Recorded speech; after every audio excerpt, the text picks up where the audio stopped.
Sahyadri top 10 news या बातमीपत्राचे प्रायोजक आहेत Mac Care super speciality hospital Ahmednagar.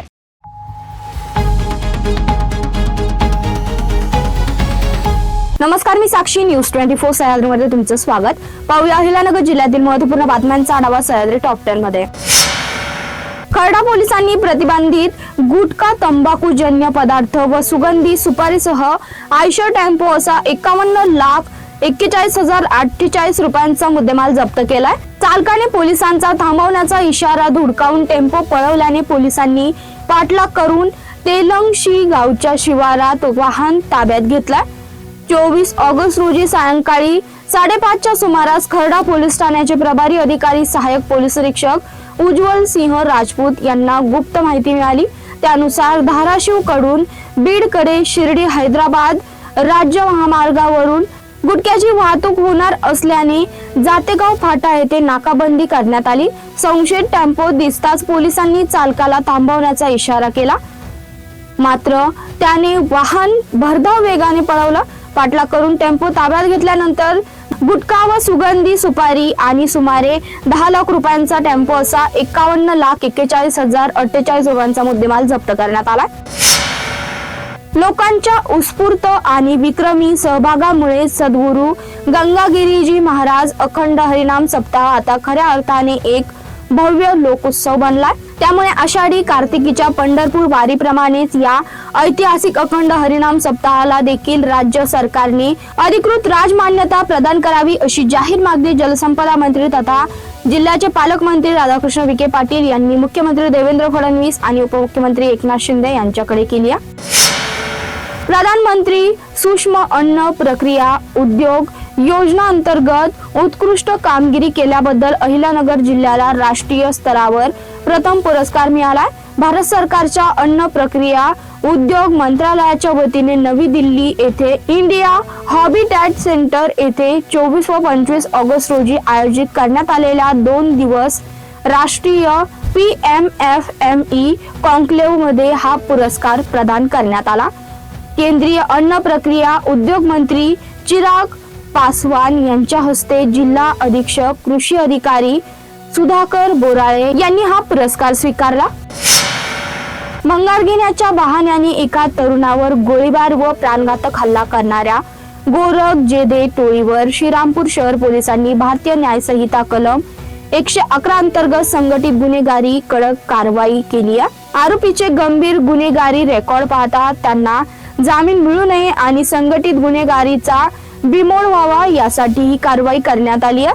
Shrirampur शहरातील इंदिरानगर परिसरात एका युवकावर चॉपर चाकूने वार करून पिस्तुलातून गोळी झाडून जीवे मारण्याचा प्रयत्न केल्याप्रकरणी श्रीरामपूर शहर पोलिसांनी मोक्याच्या धर्तीवर भारतीय न्याय संहितेचे संघटित गुन्हेगारीचे कलम 111 हे वाढीव कलम लावून मोठी कारवाई केली आहे।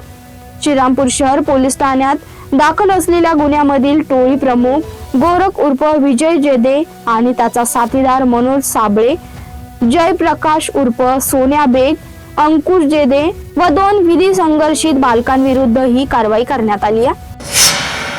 असा विकास करू की संपूर्ण महाराष्ट्राचे सरला बेट ऊर्जेचे केंद्रबिंदू बनेल, आध्यात्मिक केंद्र बनेल। महंत रामगिरी महाराजांच्या आशीर्वादाने एक प्रमुख तीर्थस्थळ म्हणून सरला बेटाचा विकास केल्याशिवाय सरकार थांबणार नाही असं सांगत राज्यातील शेतकऱ्यांना 12 तास 365 दिवस मोफत वीज देण्याचा निर्णय घेतला असल्याचंही राज्याचे मुख्यमंत्री नामदार देवेंद्र फडणवीस म्हणाले।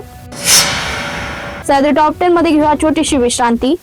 रोखोक पत्रकारिता, निर्भीड बाणा आणि कणखर भूमिका, महाराष्ट्राचा सखा, सत्याचा पाठीराखा, शब्दांचं सामर्थ्य, विश्वसनीयतेची उंची। न्यूज 24 सह्याद्री। विश्रांतीनंतर तुमचं पुन्हा एकदा स्वागत। पाहूया पुढील बातम्या। जलस्रोत कोरडे, पीक तहानलेली, फुलोऱ्यात असलेल्या पिकांची गळणारी फुले आणि आभाळाकडे लागलेल्या बळीराजाच्या नजरा अशी विदारक परिस्थिती तालुक्यात निर्माण झाली आहे। पावसाअभावी बहरात असलेल्या खरीप हंगामातील पिकांना मोठा पाण्याचा ताण बसला असून फुलोऱ्यात असलेल्या पिकांची फुले गळू लागली आहेत। शेतात उमललेली फुले गळताना केवळ उत्पादनाची आशाच नाही तर बळीराजाने पाहिलेली स्वप्नेही डोळ्यासमोर गळून पडत असल्याचं हृदयद्रावक चित्र तालुक्यात पाहायला मिळत आहे. कोपरगाव शहराच्या वैभवात भर घालणाऱ्या साहित्यरत्न लोकशाहीर डॉक्टर अण्णाभाऊ साठे यांच्या पूर्णाकृती स्मारकाचं अखेर लोकार्पण करण्यात आलंय. राज्याचे जलसंपदा व आपत्ती व्यवस्थापन मंत्री गिरीश महाजन यांच्या हस्ते हा लोकार्पण सोहळा पार पडला. यावेळी आमदार आशुतोष काळे यांनी स्मारकाच्या लोकार्पणासाठी केलेल्या प्रयत्नांचा उल्लेख करताना यापूर्वी अनेक वेळा कार्यक्रम आयोजित करण्याचे प्रयत्न झाले, मात्र काही कार्यक्रम हाणून पाडण्यात आल्याची खंत व्यक्त केली आहे. तसेच स्मारकासाठी संघर्ष, उपोषण, आंदोलन आणि पाठपुरावा करणाऱ्या समाज बांधवांचे त्यांनी आभार मानल्यात. या स्मारकासाठी स्वर्गीय कर्मवीर शंकरराव काळे, स्वर्गीय शंकरराव कोल्हे, स्वर्गीय बापूराव बारसकर, केंद्रीय मंत्री रामदास आठवले यांच्यासह अनेकांनी प्रयत्न केले होते. लोकार्पण सोहळ्याला खासदार भाऊसाहेब वाकचौरे, बिपिनदादा कोल्हे, आमदार विवेक कोल्हे, नगराध्यक्ष पराग संधान यांच्यासह नागरिक आणि समाज बांधव मोठ्या संख्येने उपस्थित होते. महाराष्ट्रातील ऊस पट्ट्यात अग्रेसर समजल्या जाणाऱ्या श्रीगोंदा तालुक्यावर यंदा निसर्गासोबतच किडीचंही मोठं संकट कोसळलंय. गेल्या 2 वर्षापासून लोकरी मावा आणि हुमणी आळीने हैराण झालेल्या शेतकऱ्यांपुढे आता पायरीला अर्थात उसावरील तुडतुडे या किड्याचे नवे आव्हान उभे ठाकलंय. भीमा नदी पट्ट्यात या किडीने मोठं नुकसान केलंय. पावसाचं कमी प्रमाण आणि गेल्या महिन्याभरापासून सततचं ढगाळ दमट वातावरण या किडीच्या वाढीस पोषक ठरलं असून तालुक्यातील बेलवंडी, पारगाव, कोळगाव, आढळगाव, कवडा, मांडवगण, हिंगेवाडी परिसरातील हजारो एकरावरील ऊस पिकांवर या किडीने अक्षरशः कब्जा केलाय. यंदा मुळा धरणाच्या पाणलोटात पुरेसा पाऊस झाला. 4 दिवसापूर्वी सुमारे 95% मुळा धरण भरताच डाव्या व उजव्या कालव्यासह वांबुरी चारीला आवर्तन सोडण्यात आलं. मात्र अद्याप मुळा नदी पात्र कोरडच आहे. त्यामुळे तातडीने नदी पात्रात पाणी सोडून मनोरी, मांजरी बंधारे भरून देण्यात यावेत अशी मागणी लाभधारक शेतकरी वर्गातून होत आहे. यंदा एल निनोमुळे काही ठिकाणी पाऊस झाला असला तरी राहुरी तालुक्यातील अनेक गावात व लाभ क्षेत्रात कमी पाऊस झालाय. त्यामुळे जमिनीची पाणी पातळी कमालीची खालवली आहे.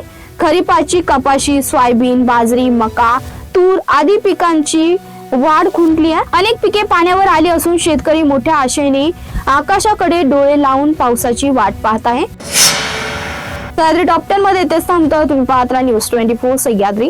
सह्याद्री टॉप 10 न्यूज या बातमीपत्राचे प्रायोजक होते Mac Care super speciality hospital, Ahmednagar. शब्दांचं सामर्थ्य, विश्वसनीयतेची उंची. न्यूज 24 सह्याद्री.